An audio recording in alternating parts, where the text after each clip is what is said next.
Olá, mochilers! Sejam bem-vindos a mais um episódio do podcast Moda na Mochila. Eu sou a Mariana Lima, fundadora dessa comunidade, que é a única que conecta profissionais de moda mundo afora e ensina vocabulário de moda em inglês. Hoje, o episódio traz uma convidada muito especial, a Alana Caneia, uma talentosa estilista paranaense e especialista em desenvolvimento técnico de moda, que atualmente vive em Calgary, no Canadá. A Alana começou sua trajetória profissional em marcas curitibanas e hoje atua em uma das maiores empresas de vestuário do país, a Marks, parte do renomado grupo Canadian Tire. Alana, bem-vinda ao Moda na Mochila. Estou muito feliz em ter você por aqui. Também estou bem feliz. Tô nervosa, ansiosa, mas eu tô bem feliz em poder contar um pouco aí da minha trajetória, da minha história. Eu fico muito orgulhosa, eu tive o prazer de acompanhar a Alana de uma parte da trajetória dela, especialmente na parte do Canadá. A gente se conheceu aí virtualmente através de uma recomendação de uma amiga dela. Ela participou do Fashion Vocab Talks e também da consultoria do Moda na Mochila. E eu fiquei muito feliz, Alana, de ver tua evolução, tanto no inglês, como também na tua confiança e de você realmente ter conseguido ocupar o teu espaço no mercado de moda canadense. Então eu fico muito orgulhosa pela tua história e por fazer um pedacinho de parte dela. Ai, que bom. Eu acho que a confiança, ela a chave, assim, para esse momento, né? Quando a gente muda de país, a gente precisa ter confiança no que a gente sabe fazer e aplicar isso e chegar onde a gente precisa, né? Com certeza. E, inclusive, eu não sei se você participou dessa pesquisa, mas todo ano eu faço uma pesquisa com os ouvintes do Moda na Mochila para entender quais são os pontos de dores, o que eles precisam que eu ajude mais durante o próximo ano.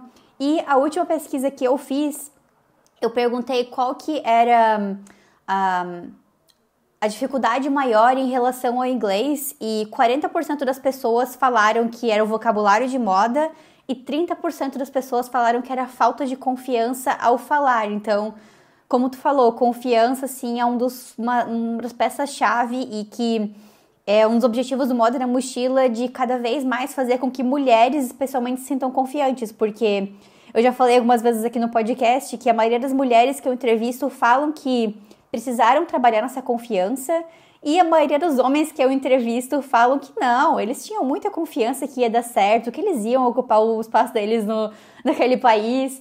Mas eu fico muito feliz de fazer parte dessa mudança e mostrar histórias inspiradoras como a tua para que outras mulheres, mochilers, profissionais de moda também sintam que elas também podem fazer o mesmo e se ajudar muito, né? Fazer parte dessa comunidade. Mas eu queria entender de ti, Alana, como que você decidiu estudar moda? Teve alguém que te inspirou aí no início da tua história? Então, eu decidi estudar moda, acho que mais porque eu gostava de desenhar. É engraçado porque a gente fala que gosta de desenhar, mas aí a gente vai pro mercado de trabalho e a gente acaba fazendo só desenho técnico, a gente não desenha nada na mão. Eu, pelo menos, das empresas que eu trabalhei, que eram mais assim do varejo, mais comerciais, eu não fazia desenho croquis, eu fazia desenho técnico. Mas enfim, decidi fazer moda porque eu gostava de desenhar no geral, não só roupa. E também eu gostava de ajudar minhas amigas a se arrumar. Eu também tinha, assim, vamos dizer, a moda ali, Curitiba, ela não é um polo de moda, né? A cidade que eu venho. Então, eu queria fazer moda, eu sabia da indústria, mas eu não entendia também tão bem. Precisaria entrar no curso para entender melhor, por conta de não ser um polo, a cidade que eu vinha. Então, assim, eu não tinha apoio familiar nenhum, porque eles também não entendiam. Nossa, mas moda? Vai fazer design de moda? O que seria isso?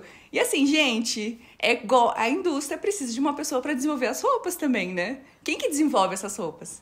Então... Não, com certeza. Eu já entrevistei outras pessoas de Curitiba também. Aliás, uma grande amiga minha, a Stephanie Wenger, que se tornou amiga minha por causa do Moda na Mochila.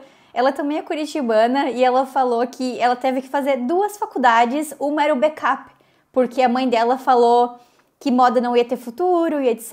Então ela fez 2 faculdades só para ter ali uma segunda opção. E a mãe dela só deixou ela fazer moda se ela tivesse essa segunda opção.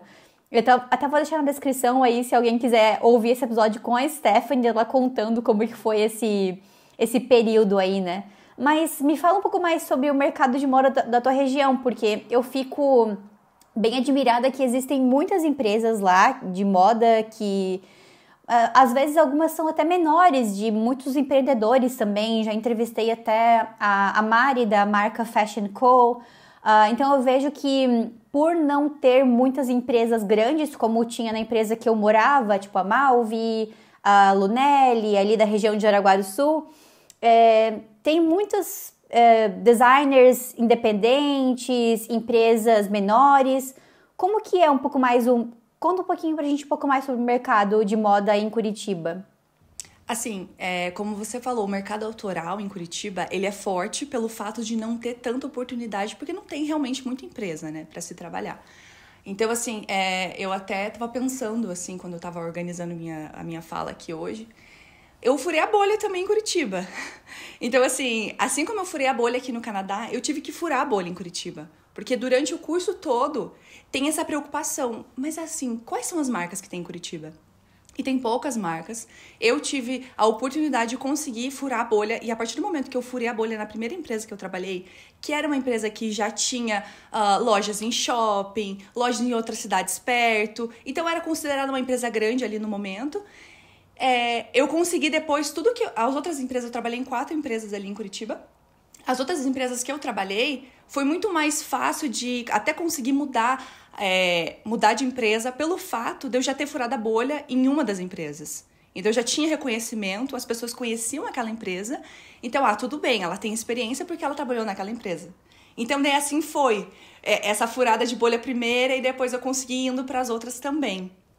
Sim, e é uma coisa que no Canadá eu ouvia muito de ter essa primeira experiência canadense. Não importa se é exatamente na área que tu trabalha, pode ser em outras áreas também, como em algum restaurante ou em alguma loja, por exemplo. E pelo jeito em Curitiba também é a mesma ideia, né? Furar a bolha da moda no mercado, ter a primeira experiência ali. E como que tu conseguiu, então...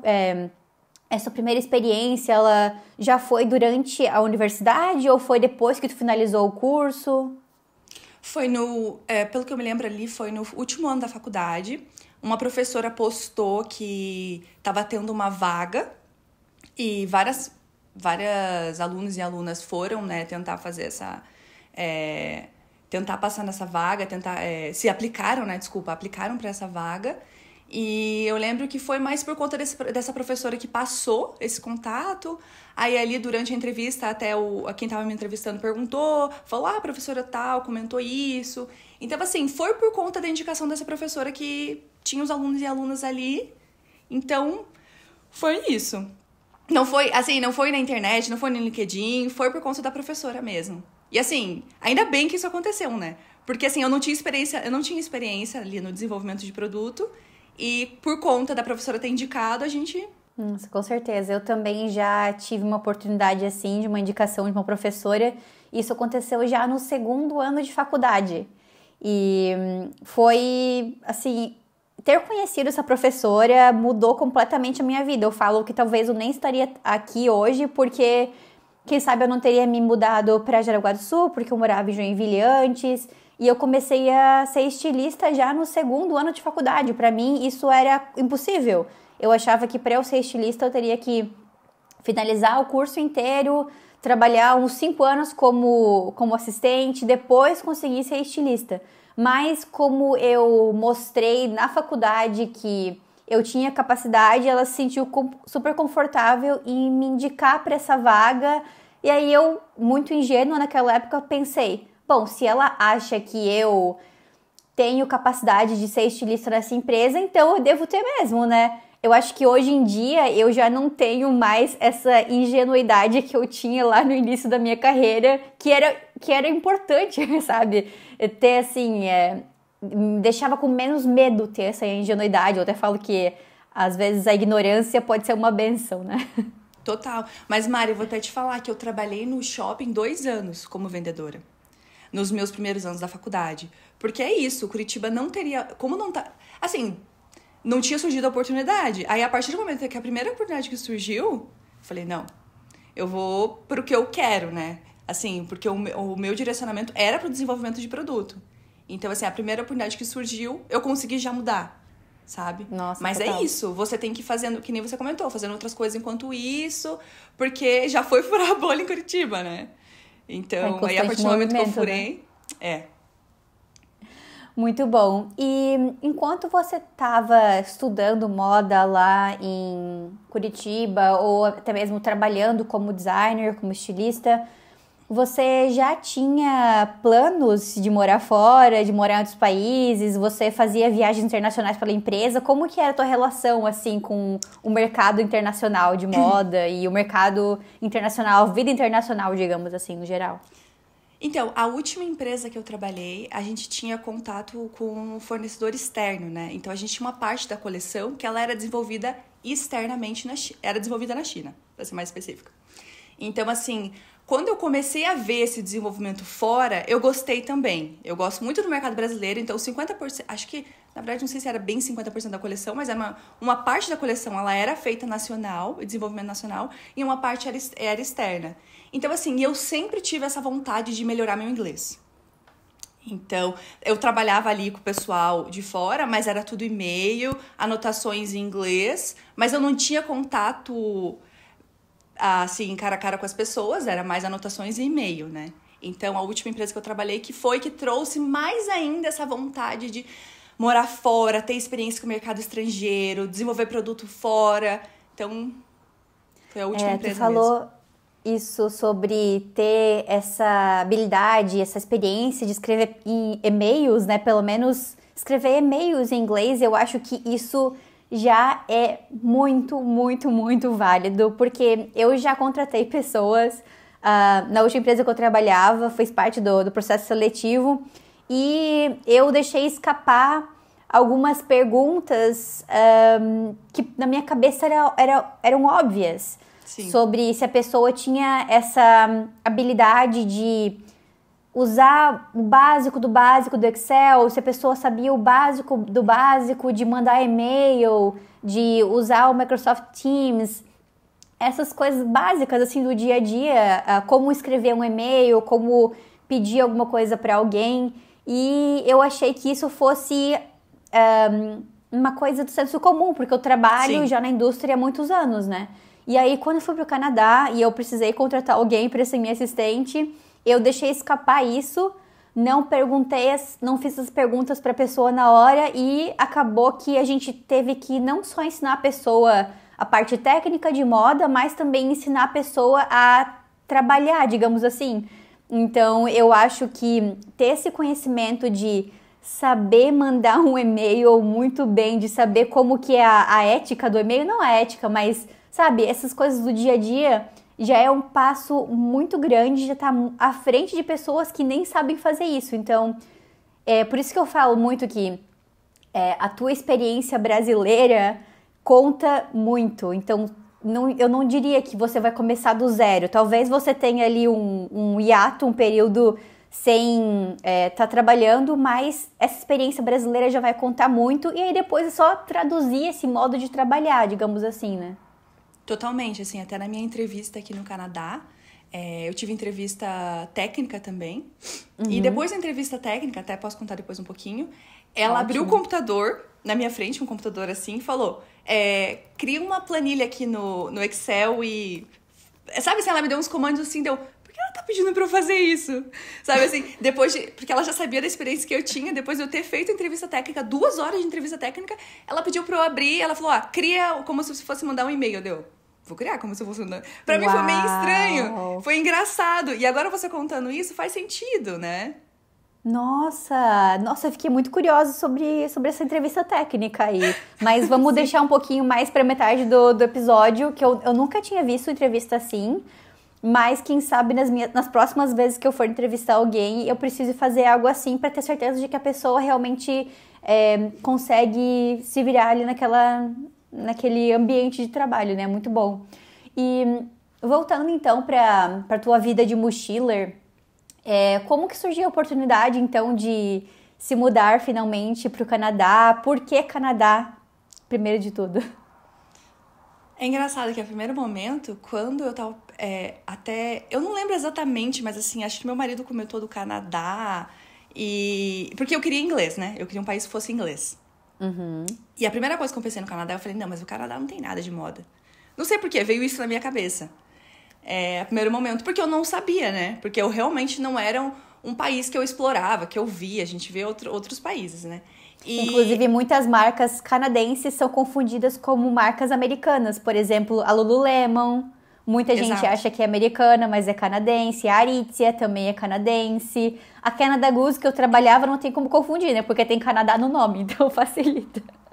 Não, até a Lululemon, pra você ter uma ideia, no meu TCC eu usei ela como referência e tudo mais, porque eu gostava, é uma marca que eu gostava muito.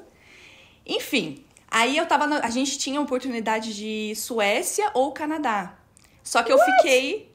Suécia! Porque que acontece? Na verdade, assim, meu marido, ele é mais dessa parte de TI. E... Então, a gente escolheu, assim, quem que vai buscar o trabalho? A gente já tava pensando em ele já ir com o trabalho. Porque, na verdade, assim, gente, em 2021 eu fiquei grávida e eu tive que sair do meu trabalho. Então, assim, eu fiquei nesse período em casa. E daí, nessa hora, que eu fiquei mais assim... Tá, e aí? Eu parei de trabalhar. Sabe quando você dá aquela desacelerada? E com a vinda da minha filha, eu pensei, não, eu quero mesmo ir morar fora. Eu quero ter essa experiência, eu quero viver isso. E daí eu puxei meu marido, falei, vamos conseguir alguma coisa legal, vamos tentar, vamos dar uma olhada nos países. Que daí surgiu o Canadá na nossa cabeça e a Suécia, mas por conta de um casal de amigos. Então esse casal de amigos já estava oferecendo trabalho pro meu marido, na área, né? O marido dessa minha amiga. Então, daí ficou na dúvida entre os dois e a gente optou pelo Canadá mais por conta do inglês mesmo, porque eu pra vivenciar o inglês primeiro. E foi isso, daí a gente escolheu o Canadá. E a gente já veio pro Canadá com visto, né? O meu marido veio com visto do trabalho, que ele já estava trabalhando, e eu vim com visto de work permit, que seria para poder trabalhar aqui. Nossa, eu fico chocada com isso, porque a gente iria se encontrar de qualquer jeito, né? As nossas histórias, ou aqui na Suécia ou aqui no Canadá. Sim. Ai, muito bom, muito bom. Qual tu diria que foi o momento mais desafiador, assim, da tua vida de mochiler internacional? Eu acho que o inglês. Assim, porque o inglês e deixar o trabalho, porque quando você tem experiência, assim, né? Eu trabalhava desde 2015 no Brasil, desenvolvia a coleção do zero, fazia, assim, muita coisa dentro da coleção, dentro do desenvolvimento. Eu amava o que eu fazia. Aí eu mudei pro Canadá e deu aquela insegurança, assim, porque, poxa, eu tenho experiência, mas eu não tenho o inglês que eu preciso. Então, assim, esse momento foi bem desafiador, porque eu sentia muita falta de trabalhar no que eu gostava, no que eu fazia.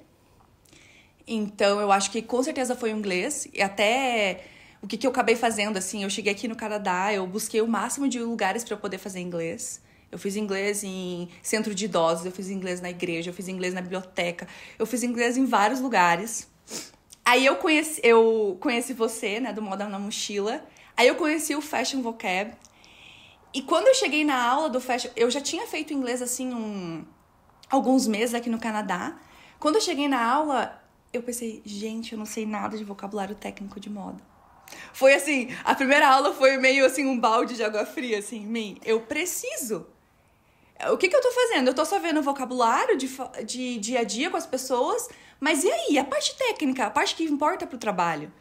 Então, eu levei um balde, assim, de água fria, assim, falei, gente, eu preciso... Eu fiquei meio frustrada, assim, e... Eu lembro disso. Mas eu lembro também que eu até conversei com a Lana, né, contigo nesse período, porque você entrou no meio de uma turma, né? Sim. Então, adiciona mais essa complexidade, porque eu vou aumentando o nível de dificuldade conforme as aulas vão passando. Então, a primeira aula é uma aula introdutória, então todo mundo se apresenta, fala das suas metas, conversa um com o outro, e aí eu vou aumentando. Agora vamos falar sobre materiais, sobre tecidos, sobre desfiles de moda, sobre marketing, sobre business. Hoje em dia, a última aula é o Fashion Seminar, que é uma aula para cada um fazer uma apresentação sobre um tema de preferência. Algumas pessoas apresentam a sua empresa, outros apresentam a coleção, uma tese do mestrado, etc. Então, eu vou aumentando o nível de dificuldade e você entrou bem no meio aí de uma turma, né? Eu acredito, mas sabe o que acontece? Eu acho que também o que foi o mais problema, vamos dizer, pra mim, foi que, assim, eu foquei muito no inglês de conversação comum e eu não foquei, eu esqueci da moda, eu esqueci do meu vocabulário técnico que eu precisaria. Então, assim, o que acontece... Assim, não é que foi extremamente difícil a aula e tudo mais. Eu acho que foi o que caiu a ficha de, assim... Você tá esquecendo que você precisa saber a parte técnica. Não adianta você só saber o inglês do dia a dia, ou o inglês mesmo do trabalho. Você tem que saber o inglês técnico de moda, voltado pro mercado que você trabalha. Então, assim, eu acho que esse momento foi o momento que eu mais me caiu a ficha, sabe? Fazendo o inglês que é voltado pra minha área, porque, assim, até então eu não tinha feito. Eu acho que... Com certeza. Isso que foi legal, assim. Foi legal pra eu acordar, ver que eu precisava ir atrás mesmo desse vocabulário técnico de moda, ler coisas de moda, porque assim, no Fashion Vocab, você passa uns artigos pra gente ler antes. Então, assim, eu pensei, nossa, eu não leio isso. Eu vou lá pro meu curso de inglês, eu tinha aula particular de inglês com uma professora do Brasil, aula de particular de inglês com um professor canadense daqui, mas a gente não falava sobre moda, a gente... Enfim, nada de vestuário, indústria, a gente não falava sobre isso. A gente falava sobre outras coisas aleatórias que eu não tinha interesse também. Então, assim, também não tava ajudando se fosse para pensar, né? Se assim como a Lana, você também já percebeu que o que realmente vai acelerar a sua carreira internacional é focar no que realmente importa, no vocabulário de moda em inglês, ao invés de tentar aprender todas as palavras da língua inglesa, eu te convido a participar da primeira turma de 2025 do Fashion Vocab Talks. O Fashion Vocab Talks é um grupo de estudos que te conecta a outros profissionais de moda de diversos países do mundo, que te ensina vocabulário de moda em inglês e também te mantém atualizado em relação às tendências e novidades do mundo da moda. Toda semana eu vou te mandar um material de estudo alguns dias antes da aula e assim você vai ter um tempo de pesquisar, se preparar e pensar no que você vai falar durante a aula e vai contribuir. Em 2025 nós teremos mais uma novidade, agora teremos turmas às segundas-feiras à noite e aos sábados de manhã, assim você pode escolher qual turma se encaixa mais na sua agenda. Então comece o seu ano focando no que realmente importa e saiba mais no link da descrição sobre o Fashion Vocab Talks. Total. E uma coisa que eu falo também é que quem não é da área de moda, não, mesmo que seja nativo, não vai saber desses termos, porque se eu perguntar para o meu pai o que é um tecido em português, ele não vai saber. Se eu perguntar para minha mãe qual tipo de padronagem de uma estampa específica, pode ser que ela não vá saber. Então, é muito disso, né? É muito de estar nesse meio e também eu acho que tá no Fashion Vocab Talks e no grupo do Moda na Mochila faz com que a gente se inspire e veja que é possível. E eu queria entender de ti se no início da tua mudança tu chegou a pensar por algum momento que não era possível trabalhar com moda no Canadá. Como que foi assim a tua confiança nesse início do processo? Eu cheguei a pensar. Eu cheguei a pensar sim, com certeza. Fiquei bem triste assim por pensar assim. Mas eu lembro de pensar muito na minha experiência. E pensar muito que eu furei a bolha em Curitiba também. Então eu pensava assim, eu consegui trabalhar em Curitiba, eu consegui trabalhar em vários lugares em Curitiba. Eu vou conseguir trabalhar aqui no Canadá, eu vou. Então assim, ao mesmo tempo que se eu desse uma... mas eu ia fazer o quê, assim, sabe? Quando você gosta do que você faz, você fez anos do que você faz. Eu só sabia fazer isso. O meu currículo inteiro era isso. Até quando eu fui tentar montar um currículo mais que eles chamam de currículo genérico, para tentar enviar para outros lugares, eu pensei, não cabe, sabe?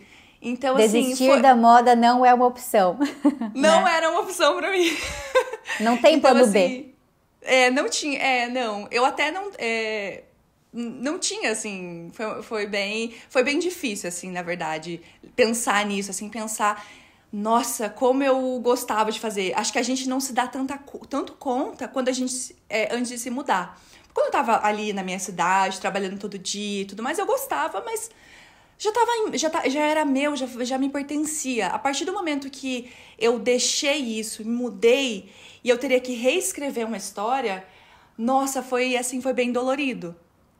Foi bem dolorido. Como que tu superou esse desafio, tanto de tentar focar e procurar ganhar essa confiança de volta, de furar a bolha da moda no Canadá, e também de estudar mais inglês relacionado à moda, além do Fashion Vocab Talks, claro, né? Então, o que eu fiz? Eu já gostava de trabalhar com color 3D. Eu acho que foi uma coisa que... O que eu pensei aqui? Eu tô aqui no Canadá, eu não tô vendo muita oportunidade no momento. Eu vou fazer freela, vou tentar fazer uns freelas. E o que eu posso fazer de freela? Eu sei muito bem fazer ficha técnica, desenho técnico. Pensei nisso, só que ao mesmo tempo eu sempre gostei do Clo e dessa parte mais da tecnologia aplicada na moda. E eu acabei fazendo aqui do Canadá um pouco de alguns freelas pro Brasil, dessa parte mais visual da roupa aplicada pra pessoa postar no Instagram, mas toda desenvolvida no Clo 3D. Então, assim, essas animações no Clo, eu fiquei muito trabalhando no Clo, eu fiquei um tempo, porque assim, eu não queria me distanciar da moda, mesmo estando aqui. Então, assim, o que eu pensei? Vou fazer no inglês, vou, ao mesmo tempo, tendo esse contato, porque assim, eu tinha que assistir mais vídeos. Mais vídeos do Clo pra me aperfeiçoar mais. E os vídeos eram em inglês. Então já era mais um estudo ali de moda.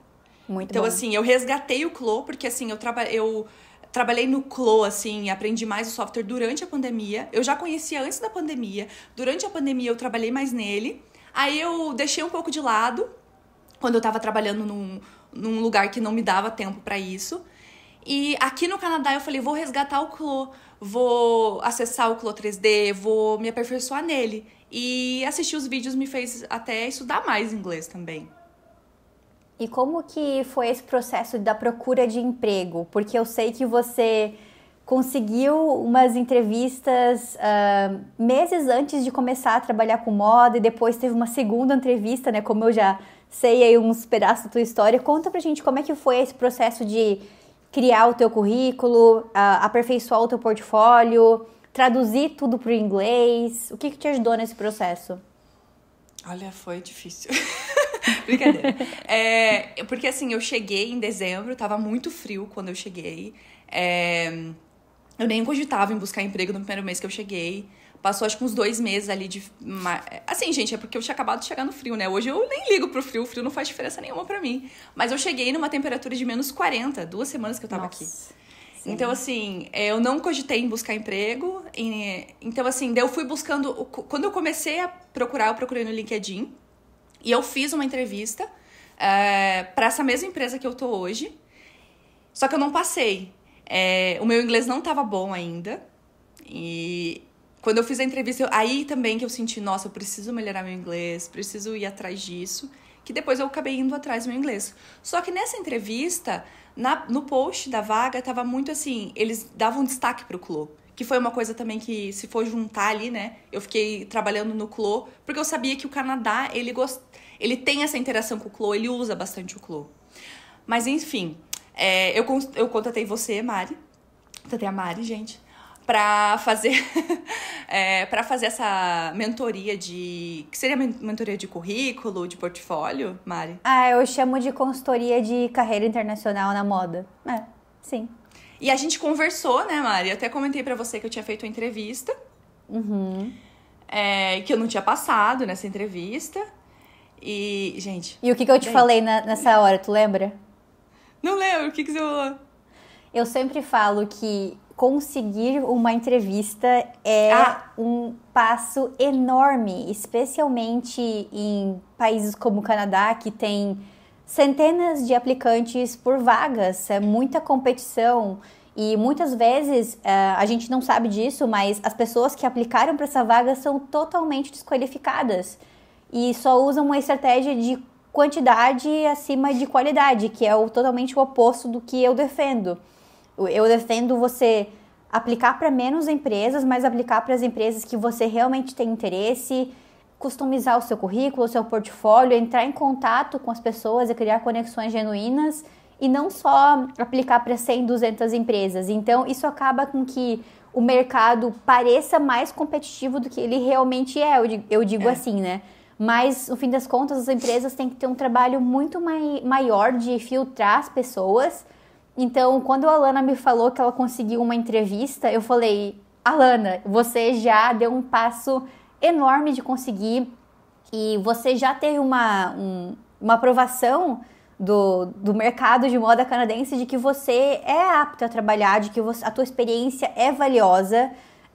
Então, eu fiquei muito feliz quando a Alana falou que ela já tinha tido uma entrevista e eu acho admiro muito você também de ter sido persistente e continuado aplicando para essa empresa, entrando em contato e não ter ficado magoada de não ter passado nessa primeira fase e falado, esquece eles, não vai mais rolar, mas de ter sido persistente, né? Então, acho que eu admiro muito isso na tua carreira. Exato, a gente só precisa de uma vaga, né? Pra gente, não precisa de 10, assim, não precisa aplicar pra muitas. Eu até acabei não aplicando pra muitas empresas. Eu apliquei pra essa, não passei, falei com a Mari, aí eu fiz o Fashion Vocab, aí eu vi que eu precisava melhorar também, mas ainda assim meu inglês técnico. Passou um tempo, eu fiquei mais estudando Clo, estudando inglês. E nisso surgiu de novo a vaga, surgiu de novo uma outra vaga nessa empresa. Na empresa que eu tô hoje, que foi que eu fiz a aplicação de novo. Mas dessa vez eu não fiz a aplicação pelo LinkedIn. Eu mandei um e-mail para o recruiter, para ali quem era a pessoa do RH. Eu mandei um e-mail pro pessoal do RH que tinha me enviado um e-mail antes, no ano anterior, isso? Ano anterior? Gente, perdida aqui, ó. Não, é no mesmo ano, né? Acho que é no mesmo ano essa história. Desculpa, Mari. Mas, a vida passa muito rápido quando a gente Exato. é migrante. Eu mandei um e-mail de novo para essa pessoa do RH falando, olha, eu tentei já com vocês, lembra de mim, eu ainda tô aqui disponível. Será que não tem como eu ter uma nova chance de fazer de novo uma entrevista? Nossa, eu amei isso! Olha isso! Olha a diferença de mostrar persistente, de pedir uma segunda chance. Cara, que ótimo que tu fez isso. Exato, porque eu sabia que se o meu inglês estivesse melhor, eu teria conseguido aquela vaga, sabe? Então, assim, se aquela entrevista tivesse sido em português, ela teria sido mais fácil, com certeza. Não, uma entrevista já é difícil, gente. Uma entrevista em português já é difícil. Uma entrevista em inglês, então, assim, a primeira ainda entrevista que eu tinha feito foi muito complicado. Mas aí, enfim, surgiu de novo uma vaga. Eu falei, não, agora eu vou de novo atrás. Não vou entrar não vou me inscrever pelo LinkedIn, porque talvez eu caia de novo, sei lá, num mundo de gente. Vou me mandar um e-mail direto pra essa pessoa. E foi o que eu fiz. E eles me ligaram. Assim, eles me ligaram, acho que horas depois. A pessoa do RH me ligou e falou, não, vamos fazer uma entrevista. Só que dessa vez vai ser presencial. Eu, meu Deus. Que a última tinha sido... não tinha sido presencial e essa já era presencial. Conta pra gente, então, como é que foi esse processo seletivo, quantas entrevistas que tu fez, e também tu falou de entrevista técnica, eu fiquei curiosa. Então, essa entrevista, eles chamaram de entrevista técnica, mas ela tinha um bate-papo antes, né? Então, o que aconteceu? Eu cheguei Eles me separaram 2 horas pra essa entrevista. Eu já fui assim, né? Muito ansiosa, porque eram 2 horas. Eu pesquisei bastante sobre a vaga antes, porque assim, a vaga era para design técnico. E o cargo é Technical Development Specialist. Então, seria um especialista em desenvolvimento técnico, a vaga.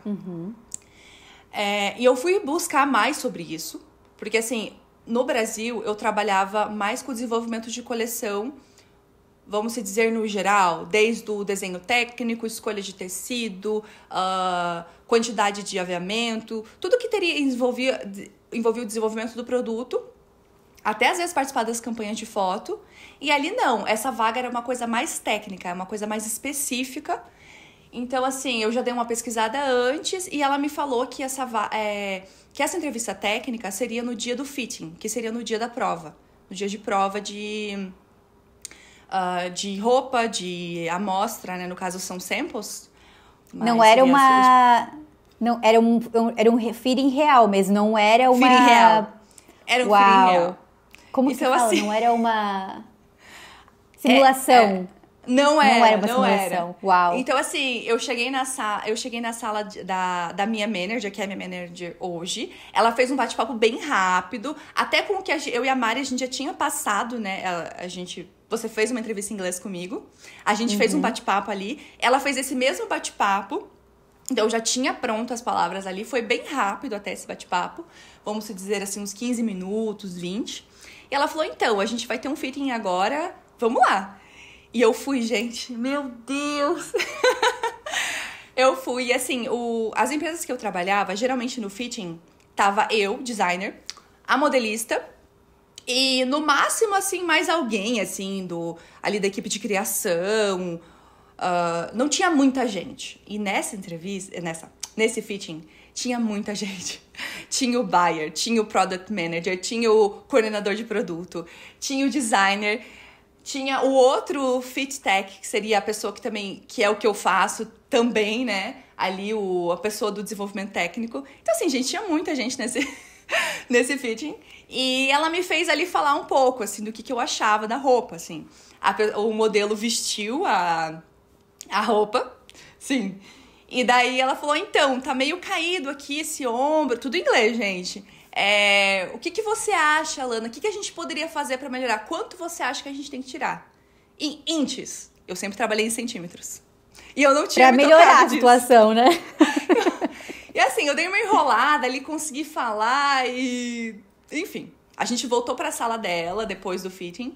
É um fitting longo, sabe? Assim, geralmente ali começa 1h da tarde o fitting e vai até as 4, 5. Então, e tem 2 vezes por semana. Isso o masculino, né? Que seria no final do dia, porque é o dia inteiro de fitting. E eu fui ali pra entrevista técnica no masculino, que seria à tarde. Aí a gente voltou pra sala dela, ela falou, olha, Lana, você precisa melhorar um pouco mais seu vocabulário técnico. Então, assim, nesse momento eu também, assim, preciso me preparar mais ainda, vou estudar mais ainda. Mas a gente gostou muito de você precisa aprender também sobre inches, porque no caso ali é tudo em inches. E gente, mais um desafio, não é só o inglês. Tem que também a matemática do negócio. E o Canadá é uma loucura, né? Porque oficialmente o Canadá é métrico, deveria usar o sistema métrico, mas na moda a gente também, a empresa que eu trabalhava, usava o de polegadas, né? Então é uma confusão. E eu também me identifiquei muito quando tu falou sobre os fittings de terem várias pessoas, né?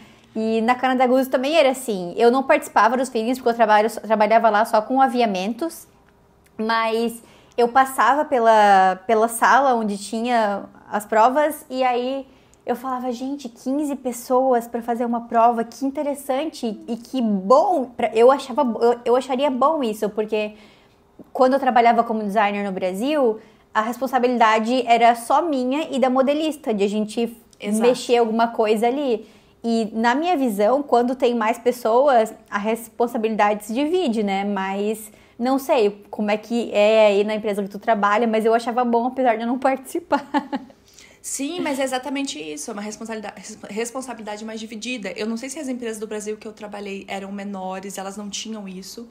Mas assim, ali a gente tem essa equipe, que seria a minha equipe de desenvolvimento técnico mesmo, que faz o fitting, que vê toda a parte técnica do produto. E eu acho isso maravilhoso, assim, mais gente, exatamente o que você falou. Então, eu voltei pra sala dela, a gente conversou mais um pouco e eu fiquei esperando uma resposta. E não sabia o que ia acontecer. E, de novo, fiquei ali ansiosa, esperando, e recebi uma mensagem dela para voltar para a empresa e fazer mais uma entrevista. Então, assim, daí eu falei, não, gente, chega de entrevista. Não, tem mais uma entrevista. Acho que foi na mesma semana que eu fui fazer a outra entrevista. Aí a outra entrevista já era mais tranquila, não era uma entrevista técnica, né? Porque assim, a entrevista técnica ali, o fitting, é como se você estivesse numa apresentação mesmo. A gente se prepara para apresentar o produto, para explicar sobre o produto para quem tá vendo pela primeira vez. Às vezes o buyer tá vendo pela primeira vez aquele produto. Enfim, então assim, quando eu voltei na empresa, era já uma entrevista com os managers, assim, da empresa mesmo, as pessoas, assim, acho que tinha o VP, o pessoal de inovação. Mas, assim, daí já foi um pouco mais tranquila. A minha manager me passou já, assim, umas apostilas que a própria empresa tem para eu poder estudar em casa. Assim, que ótimo. Exato, foi muito bom. De vocabulário técnico. Vocabulário técnico. Mas assim, como eu, no caso ali, tenho que medir as peças, ela me passou umas apostilas de POMs, que seria acho que a Point tradução of measure? seria... Isso, Point of Measures. Então, assim, ela me passou essa apostila e eu pude ir em casa até ver todo o vocabulário, estudar mais, né? Ela falou, se prepara mais, estuda antes, vamos lá, acredito em você, você tem experiência, eu tô vendo tua experiência pelo currículo, eu tô vendo que você tem experiência, você tá tentando se expressar, precisa melhorar um pouquinho ali o inglês. E foi o que eu fiz, né? Fui pra casa, recebi a ligação depois do RH, dizendo que que eu tava recebendo uma proposta pra trabalhar lá mesmo. Fiquei muito feliz. E tinha que estudar um pouquinho mais ali, né, pra me preparar. Eu tinha um mês de preparação em casa, antes de começar o trabalho mesmo. Nossa, que demais, que demais. E é de novo aquilo, né? O que você poderia melhorar? Você poderia facilmente estudar um pouco mais o vocabulário, aprender ali o sistema de polegadas ao invés de métrico. E Exato. mais uma coisa que alguém que estivesse competindo contigo não teria como competir é a experiência. Você já tinha experiência. Então, por isso que eu falo de novo, né? A tua experiência no Brasil, a tua formação do Brasil, ela vale sim. E você conseguiu esse emprego num cargo que não era de estagiária, que não era de júnior e conseguiu e tá em constante aprimoramento sempre, né? Então, fiquei muito feliz. Eu ainda lembro do dia que tu mandou a mensagem pra mim. Tu mandou, I got the job. Aí eu comecei a berrar pro meu marido. Eu falei, Pietro, a Lana conseguiu um emprego. Eu fiquei vibrando, assim, por ti, de longe, né? E muito feliz de ter feito parte disso. E parabéns por ter sido persistente, de ter conseguido esse emprego, furar a bolha da moda no Canadá. E nossa, a gente tem que acreditar, né? Só comemorar. Acreditar que a experiência que eu tinha no Brasil, ela não foi em vão. Eu trabalhei muito, né? Então, assim, acreditar que a experiência do Brasil, ela é válida, sabe? Ela é válida. E ainda mais, assim, se você conseguir se expressar ali na entrevista e mostrar que você sabe o que você está falando, que você vivenciou isso de verdade, nossa, conta muito. Muito. Durante a entrevista e durante esse processo de seletivo, tu chegou a comentar da força do Brasil na manufatura, como que tu iria agregar a empresa sendo uma profissional brasileira da América Latina? O pessoal conhece, assim, o Brasil e a parte de desenvolvimento do Brasil ali na parte de manufatura, que foi o que você comentou. Então, assim, eu acho que também as pessoas saberem que o Brasil é forte no desenvolvimento de produto, que o Brasil produz, né? Acho que também ajudou, com certeza. Acredito que ajudou, ter trabalhado em marcas brasileiras ajudou. Como que é o teu dia a dia trabalhando com moda aí no Canadá hoje? Depois 7 meses já, né, trabalhando aí. Sim, gente, eu nem acredito. Ai, é muito bom. Então, assim, eu vou contar um pouco, tentar explicar um pouco do meu dia a dia, né, para todo mundo, né, de uma forma fácil e simples, que é basicamente assim, a gente recebe do design criativo, porque hoje eu não faço parte do time do design criativo, eu faço parte do time do design técnico, né? Uhum. Então, eu recebo já as fichas técnicas feitas, os desenhos técnicos feitos. Quando eu recebo os desenhos técnicos, eu tenho que revisar esses desenhos técnicos e tenho que aplicar medidas nesse produto. Então, se eu receber um vestido, por exemplo, um desenho técnico, o designer não vai colocar medidas. E eu vou ter que colocar todas essas medidas. Qual que vai ser a abertura de saia? Eu tenho que fazer esse cálculo de abertura de saia, comprimento de manga 3/4, quanto que ela quer, qual que é o direcionamento. A gente senta junto também, conversa eu e o designer, pra gente ver qual que vai ser a altura, mais ou menos assim, da manga. Eu reviso esses CADs, que seria o CAD, a gente chama de CAD, mas seria o desenho técnico ali. Eu reviso porque, assim, o designer ele não precisa se preocupar em relação à construção de produto. Então, se eu recebo, por exemplo, uma polo, que o botão, no desenho técnico, o botão tá, sei lá, todo deitado. As casinhas de botão estão deitadas. E eu, como ali, da parte técnica, tenho que saber que em pé ficaria melhor, eu tenho que alterar. Então, eu altero o desenho técnico. Você tem que perguntar pro designer se pode alterar ou não, se tem liberdade de fazer. Liberdade de fazer, porque, na verdade, o designer ali hoje na empresa, ele traz essa visão do estilo do produto que ele quer. Então, às vezes, ele traz uma camisa, um desenho técnico que não às vezes não é exatamente aquele desenho técnico, e uma imagem fala assim, eu queria que ela caísse desse jeito. Entendi. Então, assim, a gente participa dessa construção. Por exemplo, se o forro... porque a gente tem também o Product Manager que vai atrás dos tecidos pro designer. Então, assim, essa parte de entretela, se tiver uma entretela diferente, tudo isso eu vou trazer também. É um trabalho em equipe ali, assim. O designer traz essa parte do estilo do produto.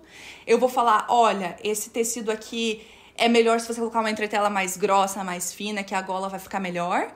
O Product Manager vai ali procurar o fornecedor, vai trazer as datas. Então, a gente, como uma equipe, a gente desenvolve o produto junto. Então, por exemplo, tem que pôr bolso, tem que pôr forro nesse bolso, esse bolso aqui tá com o forro do próprio tecido, vai ficar volumoso. Eu trago toda essa parte técnica do produto. Muito legal. E as medidas, principalmente as medidas do produto. Então, passo para o fornecedor as medidas e depois eu recebo um protótipo desse produto. Às vezes no CLO, quando o fornecedor tem CLO, eu recebo no CLO. É muito legal, assim, porque eu passei todas as medidas, pro fornecedor e eu recebo no CLO e eu posso ver esse produto no CLO. Então, assim, eu vejo no CLO esse produto. Se precisar fazer alguma alteração, porque assim, a gente não faz a modelagem. Quem faz a modelagem é o fornecedor. Mas se precisar, eu faço alguma alteração na modelagem no CLO mesmo e apresento para a equipe esse pod, né, que seria essa equipe que tem um Product Manager, que eu tinha comentado, tem o Buyer, tem o Designer. Eu apresento para eles esse protótipo no CLO mesmo. A gente faz alteração, por exemplo, de estampa, a altura de estampa. Isso tudo eu que faço no CLO. Também a aplicação de cores diferentes, enfim. E depois disso, se a gente aprovar, eu recebo uma amostra física, né? E essa amostra física eu provo no manequim real, que daí seria no fitting. E durante o fitting, eu provo junto com o modelo real, se for feminino, uma mulher, masculino. E é muito legal, assim, o fitting, porque ali eles ficam muito tempo, assim. Às vezes a gente perde não, né? A gente demanda, dependendo da peça, 30, 40 minutos. Já cheguei a ficar 1 hora num produto. E vendo a vestibilidade, vendo o caimento, se cai bem, se o balanço tá visualmente como a gente quer, o modelo senta. Eu pergunto, e aí, se você fosse dirigir, você consegue dirigir com essa peça? Então, assim, tudo que for... Assim, ele abre os botões, fecha os botões... A gente vê tudo, assim, na peça. Eu acho isso muito incrível. Eu adoro essa parte. Porque, assim, a gente vê que o produto funciona, o conforto do produto que seria no cliente futuramente, né? Então, assim, aí nessa hora também a gente pode alterar tecido. A gente fala, será que a gramatura aqui não tá rígido? Vamos alterar alguma coisa na gramatura? Muito legal. E aí, depois disso... No caso, se eu sentir confortável, eu falar, esse protótipo tá legal em relação, vamos para um size set, que seria uma grade, né? A gente sempre prova dependendo do produto, um P, um M, um G, um GG. A gente tem o manequim GG lá também, que a gente consegue colocar. A gente vai, assim, a grade é muito grande, assim, de produto, às vezes é até o 5G. Então, assim, às vezes eu solicito, se o teu produto tem uma estampa, eu penso assim, como que vai ficar essa estampa no extra small? E como é que ela vai ficar no extra large? Então, às vezes eu solicito os dois, ou no CLO, eu aplico no CLO, se o fornecedor tiver CLO, porque o fornecedor também tem que estar trabalhando com o CLO pra gente, né? Ou eu solicito real amostra, mas assim, sempre eu vou solicitar uma grade de size set para aprovar em pessoas reais. O modelo manequim masculino é large, que seria o G, e eu tenho também ali o pessoal da equipe mesmo, assim, eu chamo um colega meu de trabalho P, eu acho um extra large ali, um buyer extra large, a gente prova um lado a lado e a gente vê visualmente, poxa, legal, ficou bom, e a gente aprova esse produto. Muito bom. E você já tá falando vários termos de moda, fashion vocabs aqui que eu tinha te pedido, né? Para você separar alguns fashion vocabs mais presentes no teu dia a dia. E eu já consegui anotar vários aqui. Primeiro que você já falou bastante do fittings, que são as provas, né? Size sets também, que são os diferentes tamanhos, né? A gradação das peças. Quais seriam os outros fashion vocabs do teu dia a dia? Olha, tem tantos. Eu separei alguns aqui até pro final. Se você quiser eu falo agora, mas eu posso também falar ali no final pra você. Pode falar, já que a gente tá no assunto. Então, assim, eu separei aqui um que eu gosto bastante, que seria line sheets. O que seriam as line sheets? Seria um documento com os desenhos técnicos, com preço, com quem que vai ser o fornecedor, e são os desenhos coloridos, que a gente recebe, a gente fica debatendo sobre ele nos fittings também, durante os fittings, durante o desenvolvimento, durante os brainstorms. Então é muito legal, assim, esse documento, são as line sheets. Quem quiser procurar no Google, acho que é legal ver, é uma visualização com cores, né? Eu também coloquei aqui spec sheets, que seriam uma coisa que eu trabalho todo dia, né? Que são com as medidas, que são as spec sheets, que são todas as medidas do produto. Coloquei aqui um que eu acho muito legal. Eu vou adicionar uma coisa também da spec sheet, porque eu já ouvi pessoas falando que usam spec sheet como se fosse um sinônimo da tech pack, que é a ficha técnica. Mas eu aprendi que a spec sheet é uma parte da ficha técnica. Total. Como você falou, é a página que vai ter as medidas, que vai ter as POMs, as Points of Measurements. Então foi assim que eu aprendi, mas pode ser que em outros países, outras empresas tenham uma utilização diferente, né? Muito legal. Continua, ali hoje a gente tem, no caso a spec sheet, ela é só essa página, que nem você falou, que vai ter todas as medidas do produto. Quanto que é o comprimento de manga, o comprimento de frente, o comprimento de gola, o comprimento, largura de cintura, largura de busto. Então, tudo isso vai estar ali no spec sheet, que vai juntar com o desenho técnico e vai juntar com aquela parte que seria dos aviamentos. Tudo isso vai juntar e vai virar o tech pack, né? Arrasou. No final. Bom. Então, assim, eu coloquei também, acho que é muito fofinho esse nome, que seria Fully Fashion.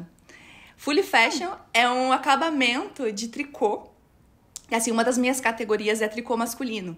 E o Fully Fashion, ele é um acabamentinho que você coloca aqui na cava e que ele forma seria uma ondulaçãozinha, assim, para deixar o produto mais bonito, estético, visualmente. Por exemplo, eu recebi uma peça que tava sem Fully Fashion. Aí eu falei, nossa, mas parece que ela tá tão... Como é que eu vou dizer assim? Tão cru. Borocochô.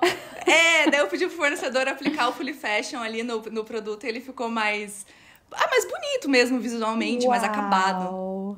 Eu não conhecia esse termo, adorei, muito bom. Fully Fashion Seamline, muito bom. Tô pesquisando aqui agora no Google enquanto tu fala.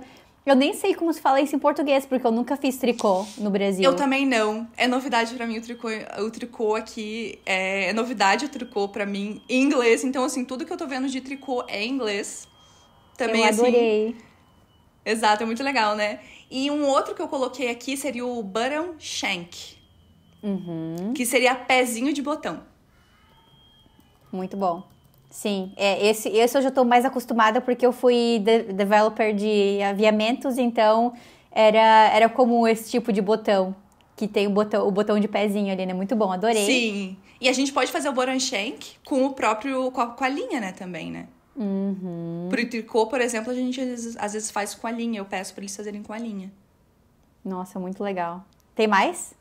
Eu coloquei o POM, mas a gente já falou bastante dele, do Points of Measurements, que seriam as especificações, né, de medidas. Nossa, arrasou muito, muito, muito, adorei. E esses dias eu vi um vídeo, um story teu no Instagram, de você colocando o quão demorado que é para desenvolver um produto. E aí você falou, gente, definitivamente essa empresa não é fast fashion, porque tem muita... dedicação ali, né? Muito, muito tempo dedicado a criar o produto, e agora te ouvindo falar, assim, sobre a prova, no quanto atenção se dá no desenvolvimento do produto, a qualidade, da vestibilidade e tudo. E é muito gostoso te ouvir falar, pra falar, sendo muito sincera, assim, eu sempre falo que tem profissionais de moda que não precisam falar, eu sou apaixonado por moda. Só do jeito que você fala, eu consigo entender que você é apaixonada por moda e apaixonada pelo processo e apaixonada por fazer o mundo da moda melhor e criar roupas melhores, né? Exato. E fico muito feliz que você conseguiu encontrar esse emprego que te permite ter esse grau de atenção aos detalhes e a vestibilidade do produto, a criar produtos melhores. E conta um pouco mais pra gente, então, como que é o teu sentimento em relação, assim, à indústria da moda aí no Canadá e essa tua experiência. Quando eu fiquei em casa sem trabalhar, aqui no Canadá estudando inglês, eu pensei muito nisso, muito nesse descarte da moda, no quanto eu queria trabalhar numa empresa que desse atenção à qualidade do produto. Então, assim... até o CLO ajuda a gente a descartar alguns protótipos, né? E muitas vezes eu solicito o CLO, eu faço um primeiro protótipo no Clô, a gente quer alteração, a gente pensa, não, vamos deixar um pouquinho mais curta. Seria um protótipo que eu ia receber um produto que a gente não ia usar ele. Então, assim, essa empresa ter o Clô foi um diferencial pra mim, eu amei. Pra gente pular vários protótipos, né, ali, que seria... Eu falo protótipos, mas no Brasil eu falava piloto. Eu falava peça piloto. A gente elimina várias peças piloto. Então, eu gosto muito disso. E essa parte da qualidade ali do produto e poder hoje estar trabalhando, pensando no cliente, como que o cliente está vestindo esse produto, porque esse produto tem que ser bom para ele vestir. Eu adoro essa parte, assim, de estar aprovando o melhor... aprovar o melhor produto possível, assim. Tanto que são várias etapas de protótipos, né? A gente tem ali, isso que eu te falei, tem o proto, que seria o primeiro mesmo. Depois a gente vai ter ali o size set, que seria a graduação desse produto. A gente vai ter o PP, que seria a pré-produção. Na pré-produção, o produto já tem que estar muito bom. Ele já tem que estar, assim... Nessa parte da pré-produção, eu vou olhar mais a parte de qualidade do produto. Então, assim, eu vou pôr na modelo, vou pôr no manequim também, vou ver esse caimento, assim, se tiver overpressed, que eu falo, assim, às vezes ele passou demais, o fornecedor, e formou um vinco na frente do produto. Quando o cliente se vestir, ele não pode ver esse vinco. Ele não vai querer comprar esse vestido com vinco. Às vezes compra, mas eu quero dizer assim, eu quero proporcionar a melhor experiência para o cliente na hora até dele se sentir bem comprando. Então, assim, a gente olha também muito da qualidade nessa hora, assim, na pré-produção. A qualidade interna das costuras. As costuras têm que estar impecáveis, têm que estar retinhas. Então, assim, eu fico muito em cima dessa parte. E daí, quando eu recebo os top samples, que seria os TOPs, né, o Top of Production, eu já recebo com cores. Ali tem que estar muito bom, assim. Tem que estar uma peça incrível, sabe? Então, ali também eu fico atenta mais ainda aos detalhes. Ali a peça tem que estar incrível para o cliente, porque a gente sabe que na produção eles caem um pouquinho a qualidade, porque é uma quantidade, né, sendo desenvolvida. Então, assim, eu tô amando trabalhar lá por não ser fast fashion. E eu acho que poder trabalhar num produto que é muito pensado no cliente é incrível, Nossa. Muito bom. E qual que é o perfil dos seus colegas de trabalho? São pessoas que já trabalharam em outras empresas canadenses ao redor do Canadá? Porque quando eu trabalhava na Canada Goose, tinha muita troca de pessoas indo para Lululemon, depois indo para Aritzia, depois indo para Arc'teryx e voltando para Canada Goose. Como que é na empresa que tu trabalha? Tem pessoas também que vêm de outras empresas do Canadá ou elas ficam muito tempo nessa empresa que você trabalha hoje? Ou tem profissionais de diversos países do mundo? Hoje no time que eu trabalho tem gente de várias partes do mundo. Eu acho isso bem legal também, que a gente pode trocar muita coisa. Mas, assim, o pessoal sempre trabalhou com moda, né? Assim, tem uma pessoa no meu time que ela veio da Europa, ela trabalhava na Max Mara. Tem um homem no meu time que trabalhava na Victoria's Secrets.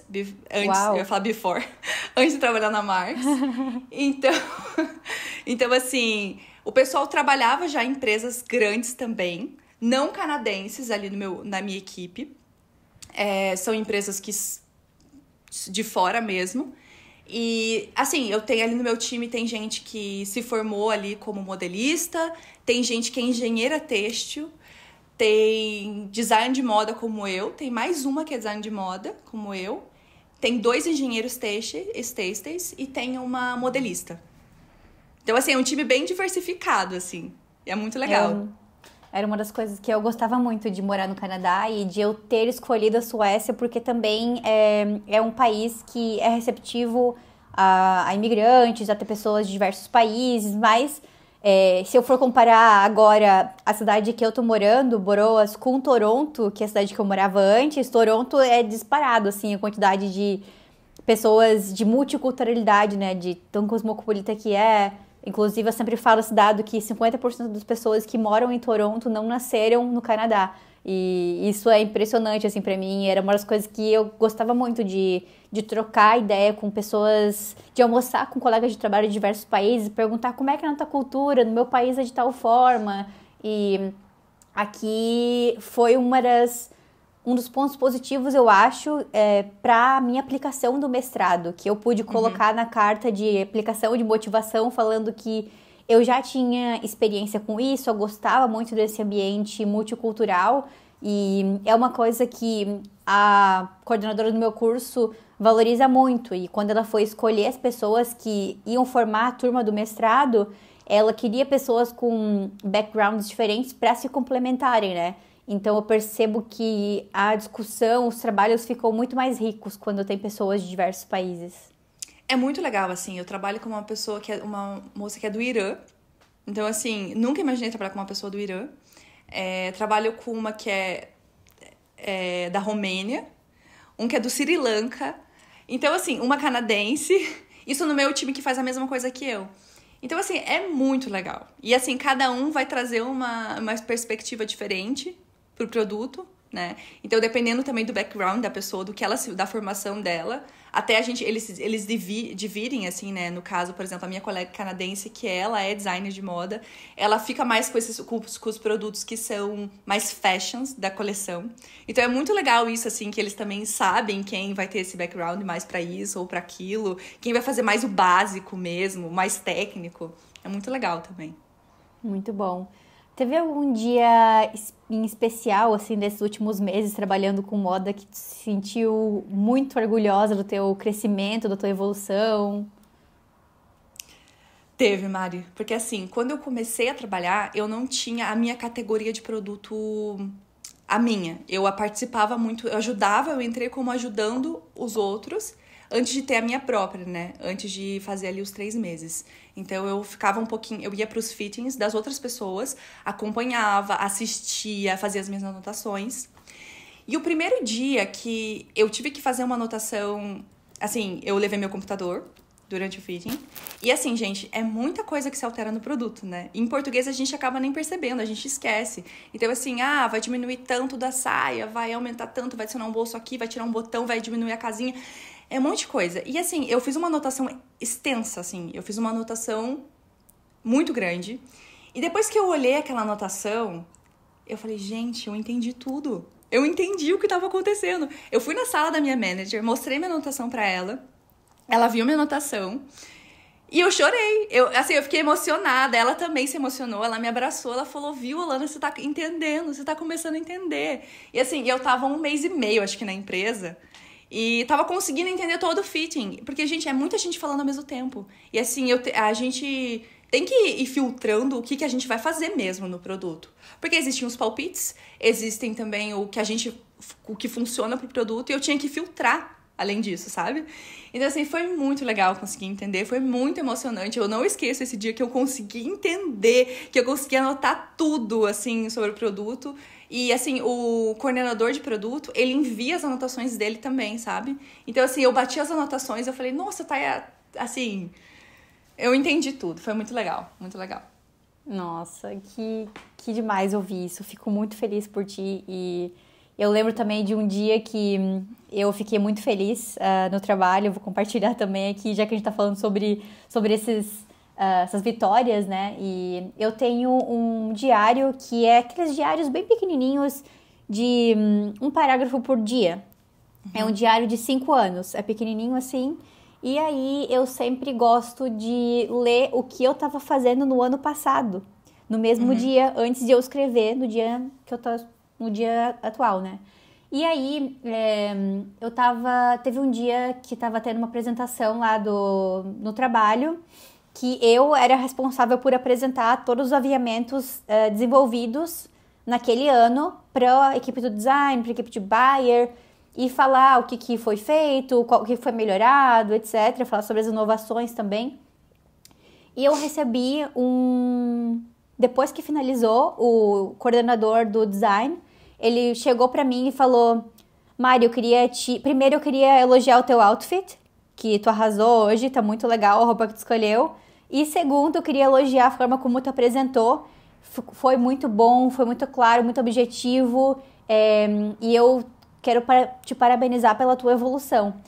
E aí, eu cheguei em casa super feliz, fui fazer anotação no meu diário e olhei que exatamente no ano passado eu também tive a mesma apresentação e eu tava me sentindo super mal porque eu achei que eu não apresentei bem. Era a primeira vez que eu tava apresentando aquilo E eu lembro que até nessa época que eu achei que eu não estava mal, eu comecei a duvidar da minha capacidade e pensar, poxa, quem sabe eu tenho que procurar um outro tipo de curso e me dedicar mais em relação a isso, etc.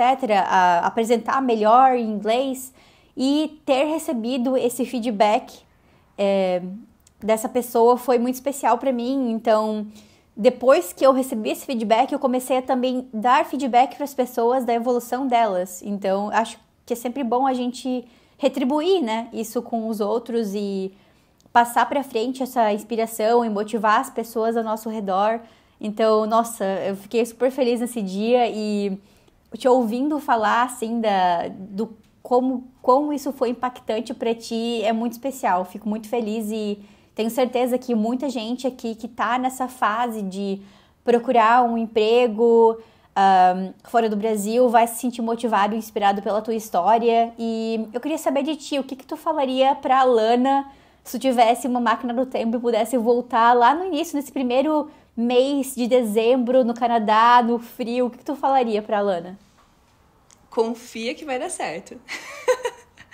Tem que confiar. Eu acho que é questão de confiar e pensar que o tempo vai ajudar, sabe? Assim, quanto mais você se dedicar e se você se manter no seu propósito, vai dar certo. Assim, Muito até bom. quando eu comecei esse emprego, eu pensei assim, gente, eu precisava de um emprego que não falasse menos. Porque eu tinha que falar muito, Mari. Porque, assim, todo fitting, é como se eu, tipo, estivesse fazendo uma apresentação do produto, né? Todo fitting. Então, assim, eu recebo o produto antes, eu avalio ele e eu vou ter que apresentar pra todas aquelas pessoas. Então, assim, eu lembro que a primeira vez, assim, que eu tive que fazer o fitting sozinha, eu pensei, gente, eu não vou... não vai dar certo? É muito difícil ficar toda vez apresentando. E assim, eu fui pensando, não, fui me preparando antes, até que começou a ficar uma coisa mais normal. E hoje, eu nem me preparo tanto assim, porque na hora eu vou desenvolver. Eu me preparo, lógico, eu preciso medir a peça, preciso conferir se veio certa a peça. Mas essa preparação de ansiedade que eu tinha antes do inglês, ela já foi saindo, sabe? Ela foi indo embora. Então, eu acho assim, que se você tem a vontade de trabalhar com moda, e trabalhar, nem que seja assim, até na sua própria cidade, que Curitiba já não era fácil. Então, assim, se você já tem vontade de trabalhar com moda, independente se você tá no seu país, se você tá fora do país, tem que persistir, tem que pensar assim, tem que acreditar em você mesmo. Que nessa hora dá aquela, mas será? Não. Acredita em você e continua o seu propósito que vai dar certo. Alana, muito obrigada por ter compartilhado a tua trajetória incrível com os Mochilers. Como sempre, vou sempre estar aqui torcendo pelo teu progresso, pela tua evolução e muito obrigada novamente. Espero que venham muitos e muitos anos aí de sucesso aí no Canadá. Ai, Ou muito quem sabe na obrigada, Suécia, no futuro, nunca sabemos. E obrigada a você, Mari, também, que você me ajudou muito nesse processo, assim. Eu acho que ter conversado com você me deu aquele gás, assim, de vamos continuar, eu vou conseguir, eu vou trabalhar na minha área, eu vou trabalhar no que eu gosto. Não vou deixar, sabe? Então me ajudou a dar aquele quentinho no coração de ir atrás.